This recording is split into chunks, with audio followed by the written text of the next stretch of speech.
সন্দেশখালী বেড়মজুর আর এবার হালদার পাড়া দিকে দিকে দেখা যাচ্ছে সেখানে তৃণমূল নেতাদের বিরুদ্ধে ক্ষোভে ফেটে পড়ছেন সাধারণ মানুষরা। তাদের জমি জমা কিনে নেওয়া হয়েছিল, একই সঙ্গে তাদের উপর দীর্ঘ বছর ধরে অত্যাচার করা হয়েছে, নির্যাতনের শিকার হয়েছেন তারা।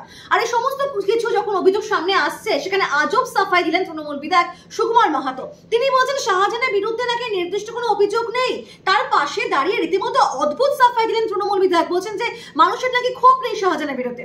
আর ঠিক আজকে এই জায়গা থেকে দুই মন্ত্রী সেখানে পৌঁছে গেছেন, সুজিত বোস এবং সেচ মন্ত্রী পার্থ ভৌমিক, এবং তারা আবার বলছেন যে নির্দিষ্ট কোন রকম নাকি অভিযোগ নেই শাহজাহানের বিরুদ্ধে।